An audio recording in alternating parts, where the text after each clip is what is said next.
Hello, hello, hello, everyone. Mike Arnold here, co-founder, Path Trading Partners, along with Bob Iacchino. Going to get through a quick introduction and bring Bob on quickly since he has a shortened session today. Hello, Waka Waka. Hello, Wavy. Glad it all worked out for you today. Coco thinks J Powell looks miserable today. Good evening, Anissa. Waka Waka thinks J Powell lied through his teeth today. He did. Patrick, good afternoon. Hi, Alan. Welcome to the channel, Alan. So, real quick, just to recap, we had Powell talking today. What else? We had these PMI flash numbers coming in really bad, still slightly in expansion, but these were a big miss. We can talk about that later, too. Kansas City was down pretty substantially, and the Fed manufacturing index in contraction. Oh, by the way, the banks just passed the stress test, so everything's good. There's your heat map today. The mega caps again were pretty much leading. Oil got destroyed. It was a pretty choppy day. FOMC still 95% of the 75 basis points and still a negative gamma. By the way, FedEx after the close released earnings and was up with a gap that gave us pretty strong forward guidance. All right. Hello, Ted. By the way, if you're new here, please do consider subscribing, ringing that bell, and hitting the like button. Longer term subscribers, please come back and leave some comments. And with that, I am bringing on the one and only Bob Iacchino. How about that for a fast intro? That was a really fast intro. I'm going to leave you the rest of the time because I've only got like 15 minutes today. So the two things I wanted to point out today is I think Waka Waka, I think Jay Powell was half lying. Okay, where he says our goal is not a recession and it's possible to bring down inflation without a recession. Those two are um, stretches of the truth, if not lies, if not outright lies. Um, But the thing he was telling the truth about, hopefully, was his unconditional fight against inflation. He said he had all the news stories have a quote or quotes around the word unconditional fight against inflation, and the Fed is strongly committed to bringing about price stability. So that means that the data that we're getting doesn't matter as much. They say they're going to be data dependent, but the data they're going to be looking at is inflation data, not the jobless claims data. Cue the chart. Okay, hold on. The jobless, I the jobless claims one. Jobless claims are rising. Somebody asked us about that. I believe it was on Tuesday. I think it was Sterling. I think Sterling asked about the non-farm payrolls number. I'm sorry, the unemployment rate in the non-farm payrolls number. here's jobless claims. All right, so here's the weekly jobless claims, and you can see the trend since basically April. Okay, now obviously there's dips in there, but if you look at a chart, we can't draw trends along the bottom like we normally would. But if you look at a chart, there's dips in on trend lines as well. They're not, you just kind of go along the lows or the highs to draw your trend line. Not every single one is running along the trend line. But you can see a clear trend here. And the dominant trends going back to August of 2021 were down, right? There's a little spike and then another downtrend. But now we're entering a bit of an uptrend, and it's a steady uptrend. That's worrisome. This is the jobless claims number. Then we also have the JOLTS jobs, the jobs opening charts. Okay, so you can see all through last year as we coming out of the pandemic and businesses were reopening, we saw straight up in terms of job openings. And now it's flattening out. And there are some people that question those jobs opening figures as to the validity of them. I think they're real. We had people in our chat, members of this particular room, I'll call it a room, have said they've seen job opening signs in their own industrial parks where they work. Somebody talked about being in home remodeling and he booked out 6 months. So it's still an uptrend, but it's flattening out. Again, these are JOLTS jobs opening. Now, here's the troubling one. The troubling one is the PMI chart, and this is the market PMI, not the S&P PMI, which we just saw. Now, we haven't gotten these next set of numbers yet. Okay, the most recent ones we've seen have been the first estimate for May. We should be getting the June one soon. That is a solid downtrend, and I could have drawn a second one that was even steeper along those last 6 or 7. This is composite PMI, so manufacturing and services. It's the best view of the whole economy, but really, when you look at the services PMI in the U.S., which we are a service economy now, I don't have a chart for that one. That was the weakest of all of them. It's 51.2, I believe. Don't quote me on that exact figure, but I believe it was also the biggest miss here in the U.S. And you have similar charts on the UK and on the EU. So what does that mean? Yeah, it was 51.6. It was expected at 53.4. I'm sorry, the last was 53.4. It was actually expected to rise to 53.5. That's the service PMI. Now, the PMIs we saw this morning are the S&P ones. Those are surveys of much smaller companies, but they matter. I would argue they might matter more because small business is the job creating engine, right, in the US. It's not Walmart, it's not Amazon, it's small business. And if small businesses are slowing, there's a good deal of confidence that large businesses will be slowing as well, despite Walmart's stock performance today. So, why do small businesses matter more? In my opinion, in this particular time in the economy, there's a company called Miso Robotics. Miso Robotics has a machine called the Flipper, and it literally replaces burger flippers. And White Castle is rolling it out to 100 restaurants, right? And it literally is an arm. And I don't know if you can see my hand, but the arm goes under the burger, puts it up, takes it down, and flips it in a set amount of time. And I would argue, since it's a robot, it does it more consistently. I know it doesn't take smoke breaks. I know it doesn't take days off. And especially in a business where I believe most, if not all, White Castles are 24/7. A great deal of them are. This will be a massive cost savings for a company like White Castle. And if you talk about minimum wage increases, this is the kind of result that you get when the minimum wage increase gets too much for a company to handle. You get the very large companies who can afford to automate those minimum wage jobs. They decide to. There's a point in time where the worker's cheaper than the upgrade to automation. And it looks like we might be hitting that inflection point, at least for fast food, where the automation might now seem worth it. So what does all this mean? All this mess of shit that I just said. We're tightening into this. And apparently there is a unconditional support for the tightening from the Fed. So somebody asked me today, do I feel comfortable alone in the recession camp? I said, I don't feel alone at all. First of all, there's a lot of people I know with me. And second of all, the data I believe is with me. So anyway, that's what I wanted to rant about a little bit. Wavy asked if Bob, you are saying job automation is about to take off. Well, I wouldn't say take off, but where automation can be placed would be A, in big companies, and B, in minimum wage jobs where the job is easily automatable. If now I'm making these numbers up, okay, but let's say that minimum wage is $8.25 an hour. Maybe it serves a company well to just hire people to do it because automation is very expensive and it takes years to pay off between depreciation and savings on wages. But there comes a time when the minimum wage increases, whether by labor shortages or by legislation, that companies go, okay, this robot got cheaper and the people got more expensive, and the robot does just a good enough job where it's worth it for me to do that. I'd rather hire 3 or 4 robot technicians than 30 burger flippers per restaurant.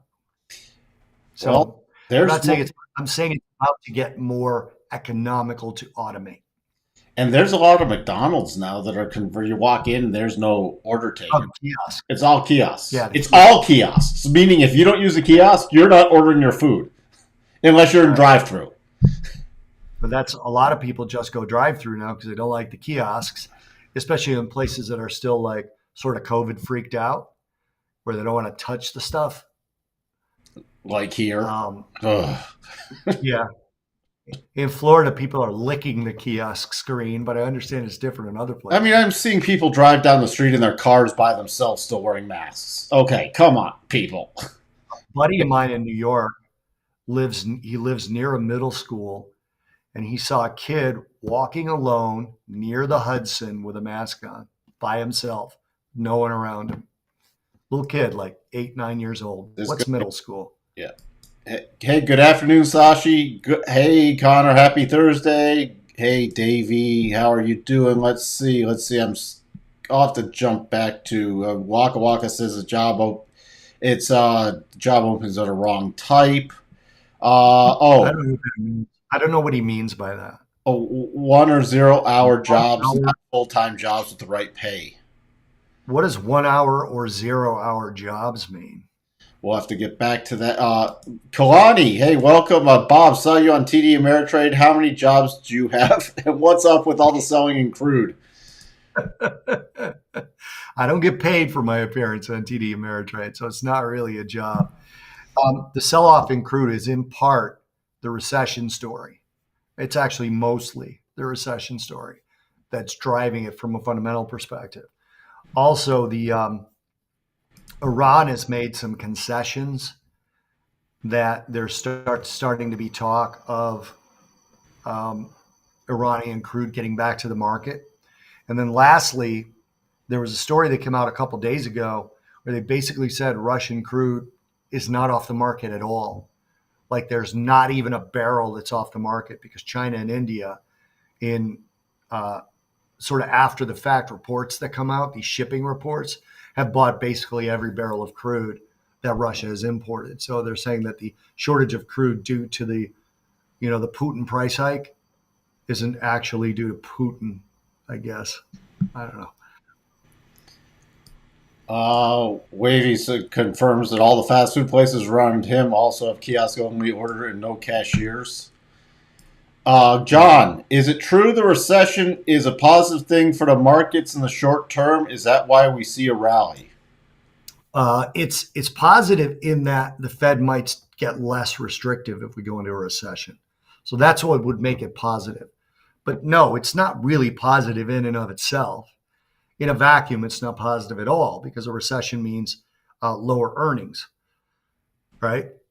Price to earnings ratio in that particular case would suffer, but prices are suffering. So, See, it's interesting because I still get that talk. Well, oh, they're going to start, get a couple more hikes in, then cutting sooner rather than later. I think they're really focused. They'd actually destroy their credibility now if they pivoted too soon, because with the amount that they're yeah, saying. So now, if that's they actually what I said on TD. Well, I said it on this. I'm sorry. Thought I said it on TD Ameritrade, but go ahead. if they pivot too soon now, like, oh wait, looks like recession, we're stopping, then they've completely blown their narrative that they've spent literally this week reiterating multiple times. Yeah, So yeah, that's where we sit from my perspective. And this you're is right. also just John. From my perspective, this is an over. This is a bounce from a very deeply oversold rally, deeply oversold sell-off going into quarter end. Does not surprise me. So yes, and then you get to your when you're in a recession. Generally, the market does bottom while you're still in the recession, and then you get a rally. That's why people say, "Well, the recession means the market's going to rally." Well, we haven't even announced a recession yet. The market could fall for a bunch more months. We're in a recession, and then it's in the recession because it's forward looking, going to come out. Uh, you're welcome, Dr. Michael. Hey, Eric, let's see. Bob, when I see you on CME Twitter, I always think you're famous. I am famous. He is famous. What do you mean you think he's famous? Recession arc is flying. What recession? I also said, remember, look at junk in this rally. Junk because it gets squeezed, and if you want to make these quick little things, once the junk stops rallying, we will be closer to the bottom. Mm-hmm. But the junk, I said, look at mega caps and junk for this rally, and we're seeing rallies in the mega caps and junk. Waka Waka answered, it's a job, but it's when the employer calls you up on the day to say we need you in. It's what Elon wants, 1 hour contracts, and UK being going through 0 hour contract. Waka Waka, I don't know if there's 11.6 million of those jobs. I don't know that that's accurate. It doesn't really fit in with somebody said in here, by the way, that they're booked out for 6 months in home improvement but can't get workers, and the manufacturing jobs, signs of the manufacturing jobs. I know a company here. God, I forget the name of it, but they're a surgical manufacturing company. It's like Anthrax or Anthrax or something like that. I'll have the name next time. I got an email asking if I wanted a job. So I'm like, I don't know, maybe. And I opened it up, and it was literally, there was 13 different manufacturing job listings, postings, actually 18 in Atlanta, in Fort Myers, all in the sort of southeastern states. They were manufacturing jobs. So I don't know that they're all those jobs, Waka Waka. I certainly don't think there's 11.6 million of those. And I still see the labor market as tight. I mean, the people who spray mosquito shield, shout out to him. He subscribes to the channel, but sprays my property for mosquitoes is having he's actually paying decently for the type of job it is, and he can't get good applicants. He literally, one guy lasted 2 days and quit, and then he's like, I can't find. I pay for these job posting boards, and I can't get qualified applicants for mosquito spraying. He's doing it himself. He's the owner. Yeah. Do you think GDP will print negative again? I think there's a high probability, but I'm not willing to say that it will. No. Yeah, I don't. I'm going to go with no. I'm going to think it's going to be in the low single digits. Bear better than beer. That's hard to say. Bob, what happened to Natty Gas today? So that's you guys know that the EIA releases the natural gas storage report on Thursdays. If you don't and you watch natural gas, you should check it out. Basically, the report printed a build of 74 billion cubic feet, and the market was expecting 63 billion cubic feet. So it was a much bigger build of natural gas supplies, smaller than the 5-year average. For this time of year, the 5-year average is right around 82 billion cubic feet. It also increased total supplies to 2.169 trillion.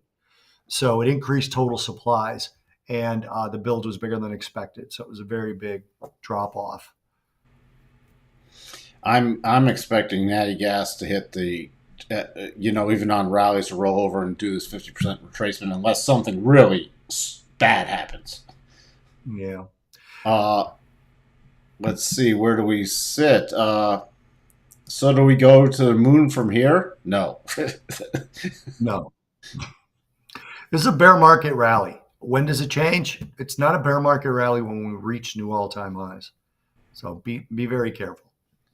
Ferrari Bob is super famous. There you go. Ferrari Bob. Let's see. Is crude going to retest 198 before going up again? Is crude oil bullish if President Biden passes the summer discount policy? Well, demand will increase if the 3-month holiday on the gas tax is taken away. Demand will certainly increase. So you could get a little spike there, but I don't like the chart right now. I would ask Mike where it's going to retest. Well, statistically, I have it retesting. It should retest this low area statistically, since we have gotten the. It looks like we're going to get the daily close below the 62.5, which is stronger than even the 4-hour close. So the probabilities go up with that. not guaranteed, but very decent probability. Uh, let's see. Let's see. Yeah, Kansas Fed Manufacturing Index -1 versus previous 19. That's what I talked about in contraction. What else? What other questions do we have for Bob? Uh, I'll have to take a look at the charts with Bob here. I just want to get Bob's time on so everyone can ask him questions. What else do we have? Oh, thanks. FedEx sees 2023 adjusted EPS 2250 to 2450, estimate 2236. Thanks. I'm waiting for questions. I'll just throw up that chart because we talked about we had a potential double top. Obviously, now it was already up post market, but it's going to probably be in a triple top territory. Now, if it collapses overnight, it's still valid because we don't use the after hours data. But that's where we sit with that. Thanks, Bob and Mike. You guys are the best. Thank you. There we go. Isn't people just going to fill up and stock up on the cheap gas? But all right, let's just say they do a federal gas tax. Let's say the states or some states participate, others don't. What's the federal gas tax rate, Bob? It's going to be right around 30 cents on average. It's not that much. So now, some of the states may join in. So that's where you get these big variations. Yeah. So it's probably in a lot of states. Where is the average as of right now? I think we're back below $5. So in some states, it could even drop it below $4.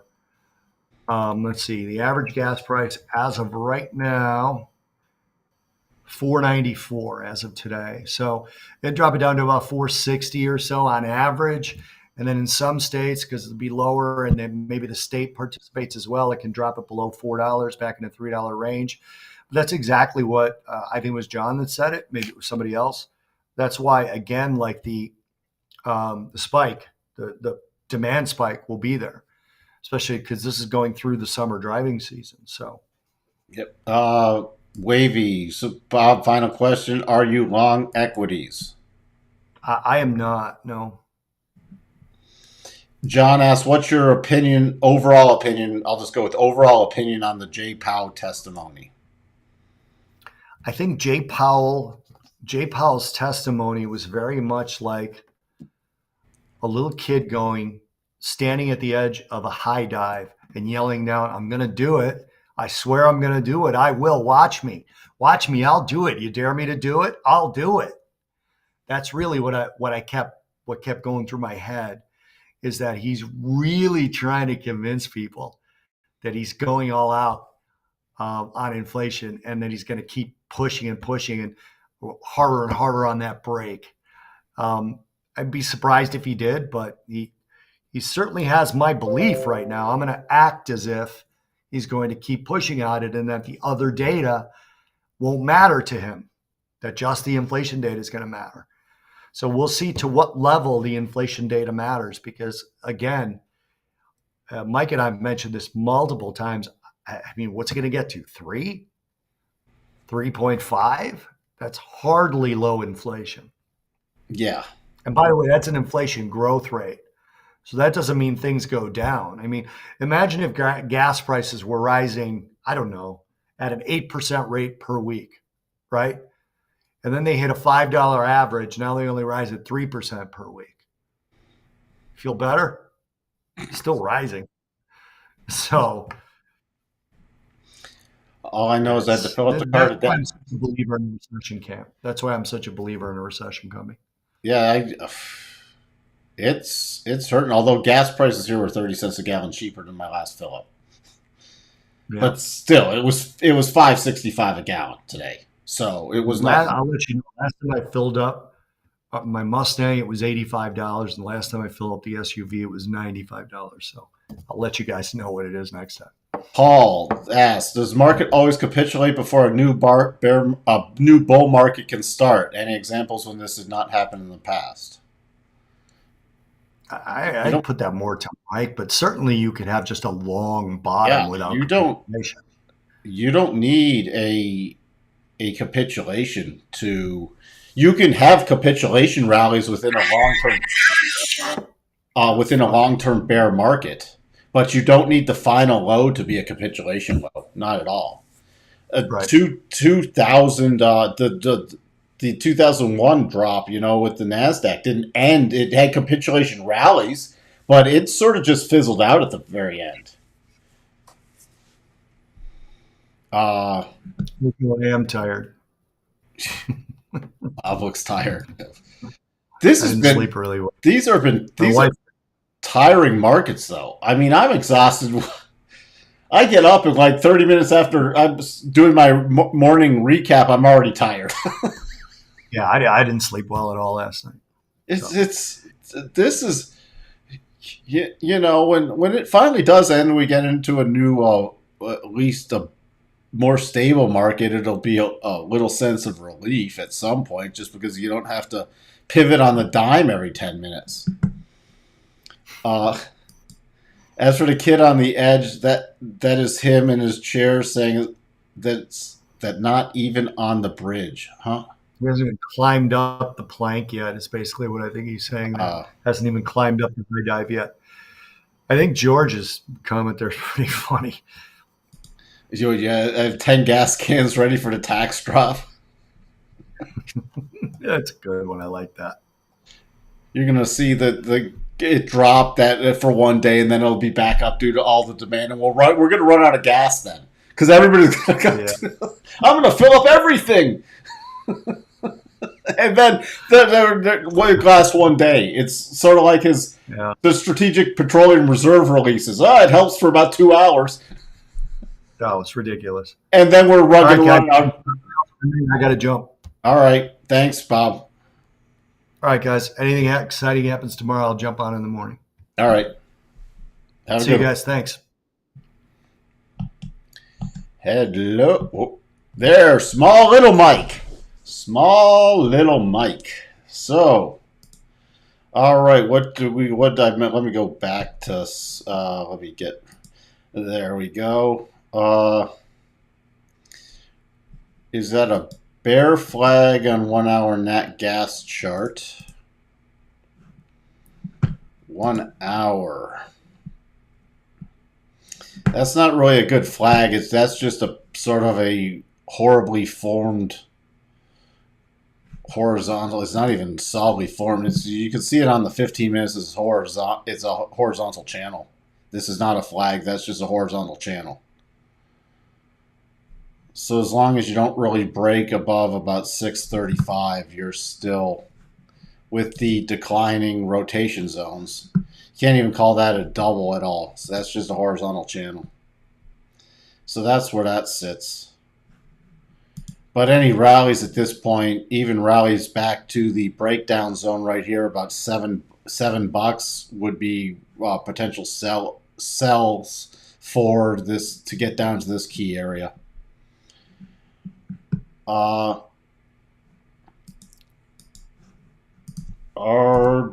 RBLX. Still needs a bit to go. It's sitting right against this key resistance. You start getting above that 50 is an area, remember, but you still have this. If the market does, if the Nasdaq keeps pushing through, this would be at least an intraday breakout play. Why wouldn't it be a longer term breakout play? Because you're still with this again. You have this horizontal channel. You have resistance right here. So there's still a lot of stuff to chew through above here.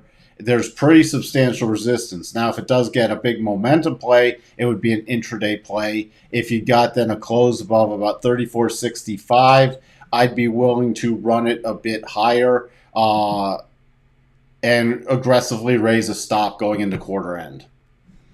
Let's take a look at some other stuff.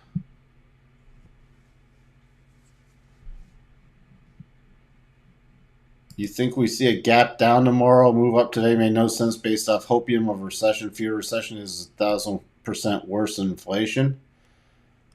I think everything's going to pivot tomorrow off consumer sentiment. That's because they are paying attention to consumer sentiment. So remember, tomorrow didn't go through this yet. 9 a.m. There's nothing before the official market open.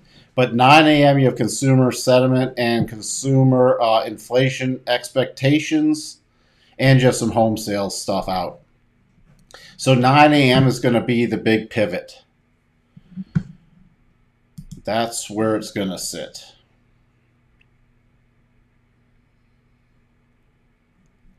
Mike, when are you going to do the next Mike's Crazy Classroom episode? I don't know.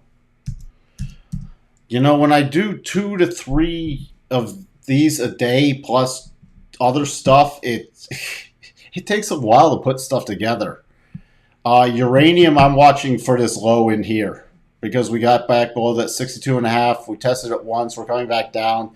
This is the key support area. I just don't have a decent buy yet. But yes, long term, I'm still very bullish.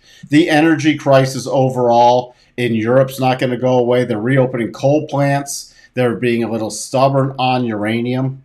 But uranium's a very strong long-term bull play from my perspective.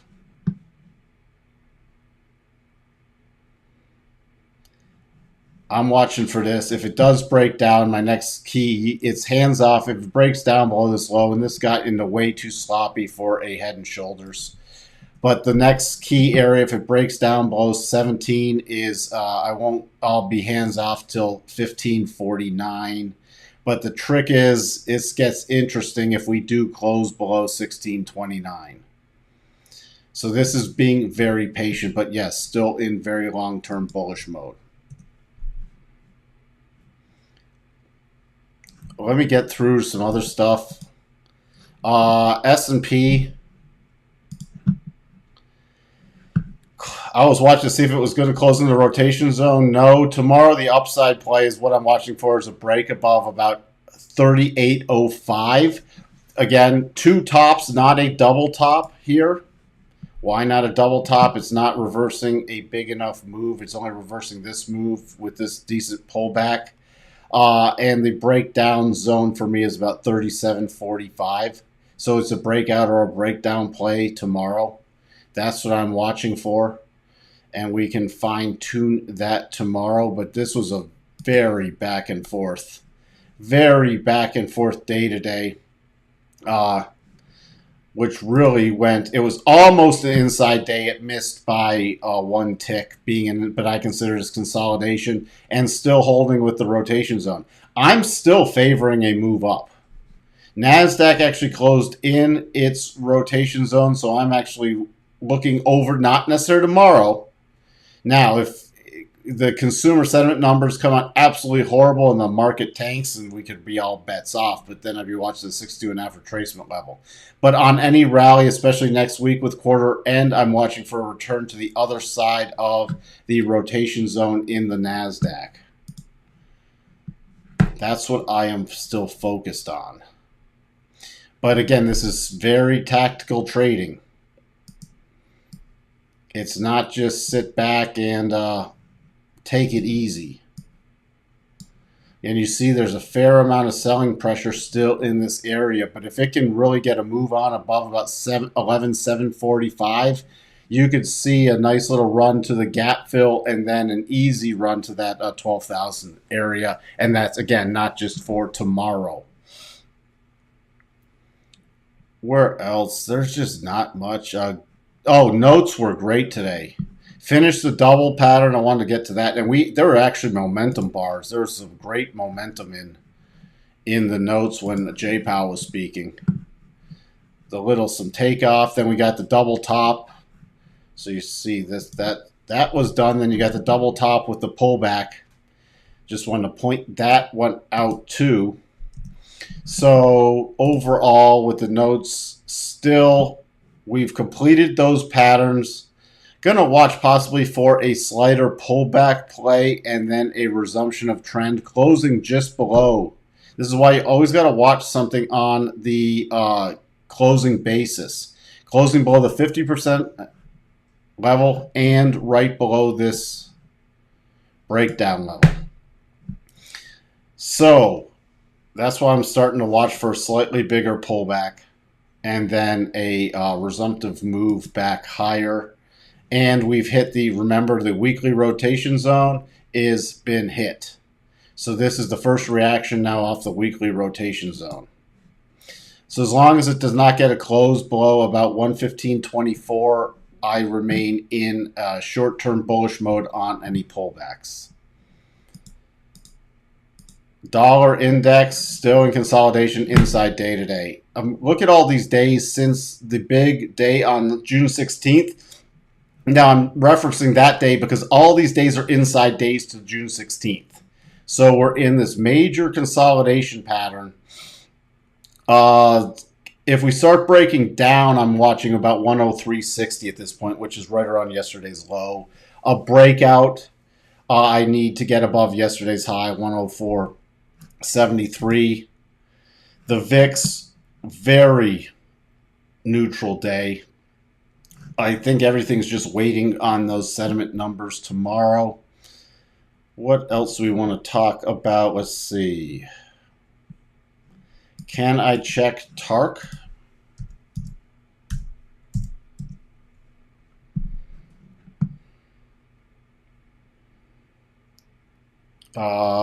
Yeah.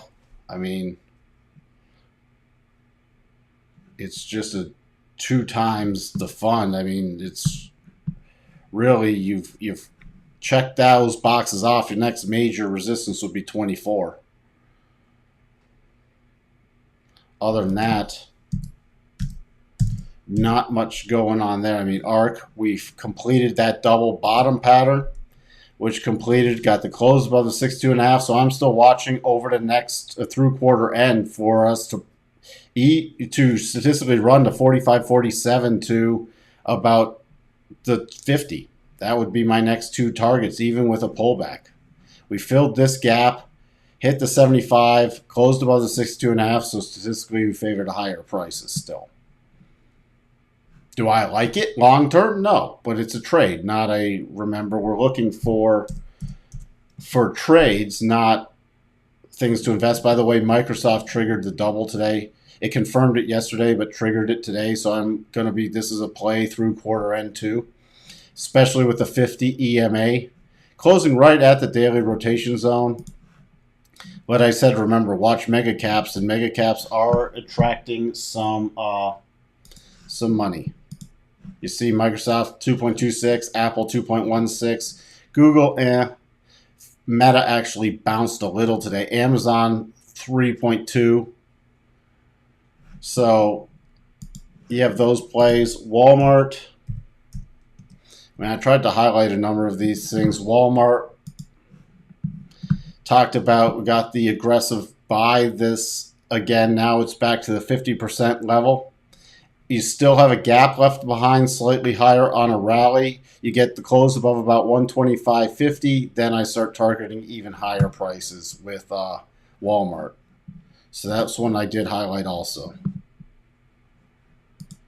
Do I see a Head and Shoulder? Did somebody block these other comments or report them? You know the ones I'm talking about. Do I see a Head and Shoulder on the 1 hour Bitcoin or inverse Head and Shoulder on the 4 hour?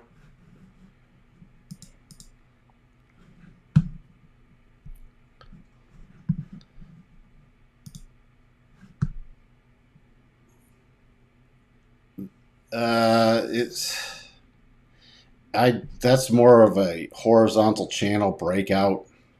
It's very sloppy, but I would really, my next play for this, let me check one thing here. I didn't look at it this afternoon. So we don't have a potential double yet. The only thing I'm watching on this is if we do break above, we're stalling out at the rotation zone. You see, we're stalling out at the rotation zone. We really start getting a move back above about 2100 with some momentum. I'll start targeting upwards to about 22.6 first target. It's at this point, it's either a breakout or breakdown play, and the breakdown play would be below yesterday's low. there's still lots of stuff going on behind the scenes with the some bailouts going on. So, and then if we continue to rally, about 23.7 is the next target. But I need to either see a breakout or breakdown play for that.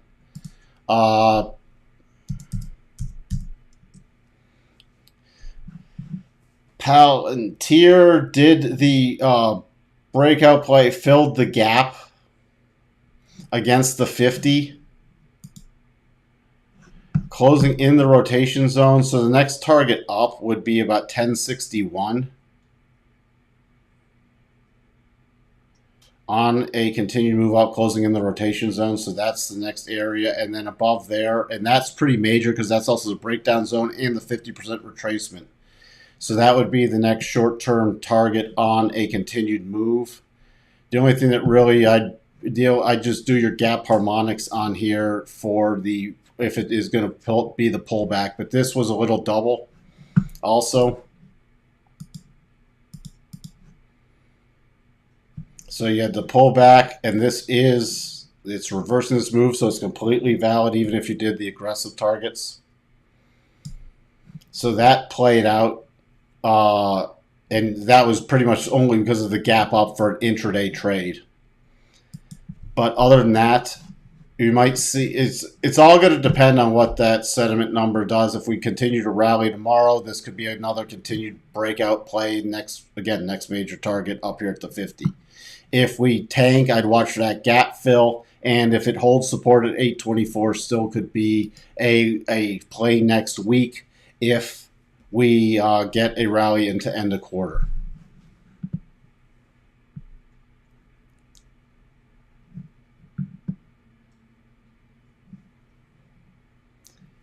What do I think about copper?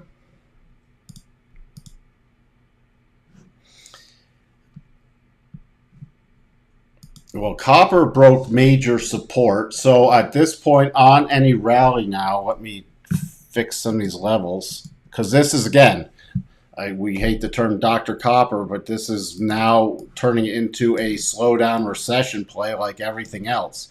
So any rallies back to about $4 to 405 would be potential sells. That's where it sits for copper. The next target area for the downside, you see this support base. Your minor level, minor support is just slightly lower than where you're trading now, about 369. You break there, target 349. So that could, if you were short, the only play right now is to the short side right now. That was a weekly chart. So even on a snapback, if it does snap back, I'd just be focused on the daily and the 4-hour rotation zones for rollover plays. And again, your short-term resistance, even before $4, is 386. This little support ledge that was broken, that would just be a return to the rotation zone on the 4-hour play. So this is now rallies until something changes, rallies to be sold, and there's no bottoming pattern yet. No bottoming pattern yet. So yes, can you get snapback rallies? An aggressive buy would be above today's high, but that would be, you'd have to have a pretty substantial change with something to happen that. So that's about it for copper.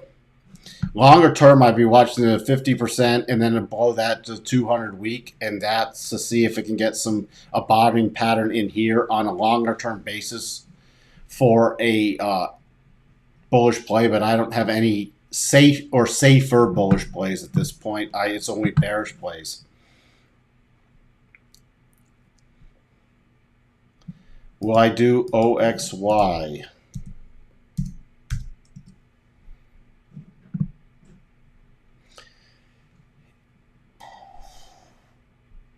I mean, right now you have key support about 54.35. If you break down there, you go into you break down there. You really need to, that'd be the first minor area, but then major would be about 51.73. You get below 51.73. and you could rapidly return to the 200. So if there's continued pressure on oil, it's a breakdown play, and longer term, if this does get a bounce and then a rollover, you could have a sort of a sloppy head and shoulders, which could even lead to a bigger pullback. So I'd be very cautious from the long side now, and I personally would have a tight stop for especially a close below this key level. And you could watch this for tomorrow with the weekly close. You get a weekly close below that level. See, that goes into a weekly clear path move all the way down to this prior breakout area. And that prior breakout area is right by the 200. So please keep that in mind. On any bullish move, I'd just be watching, because that was how you get that larger head and shoulders on a weekly basis. It would be a return up into this the daily rotation zone area, and then the rollover, which would then pretty much confirm a head and shoulders pattern.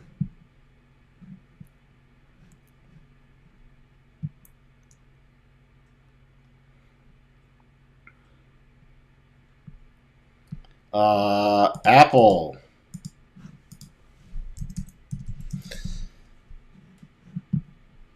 Now remember, long term, I'm still watching for the next rollover play. Short term,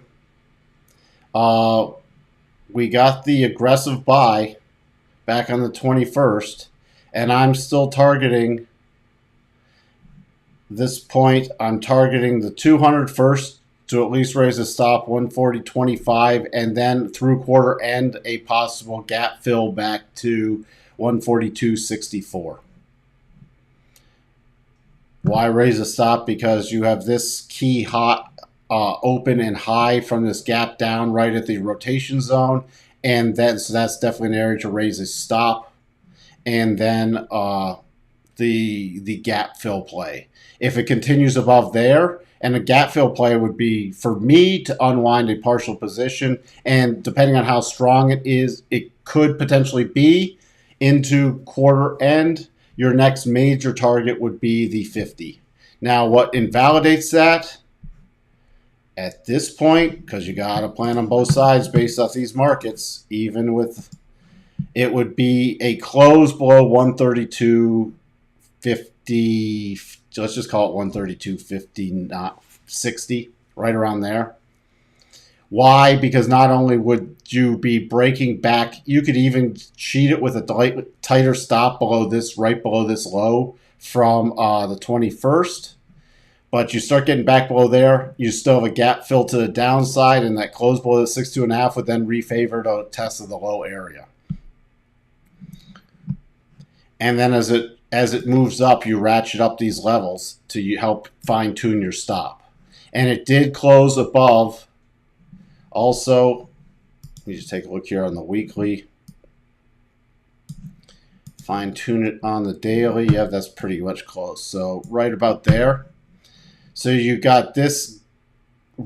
Oh, it already filled once, but you got now the first close above this gap that was left behind. So it closed above this key resistance that was rejected here, rejected here, rejected here. Now gets to close above it. So unless something disaster happens tomorrow, I'd be leaning towards the continued bullish play. Again, it's a mega cap, and I like the mega caps going into the quarter end with their positioning.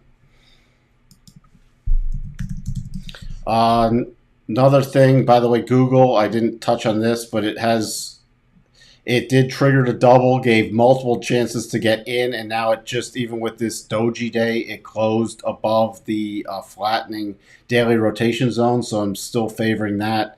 22.84, 23.10, and then I would use the 50 as the next target. It'd be a target zone depending on intraday price action, about 23.27 to about 23.39.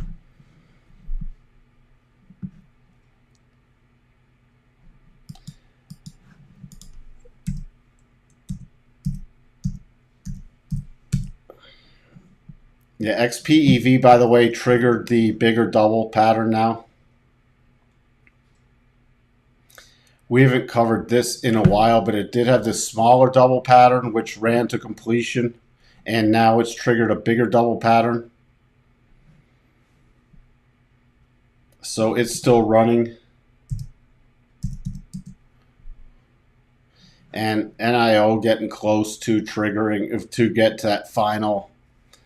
Even on a pullback to fill this gap, it's still almost that final smaller double or the smaller inverse head and shoulders pattern. And then you still have a bigger double pattern on that too.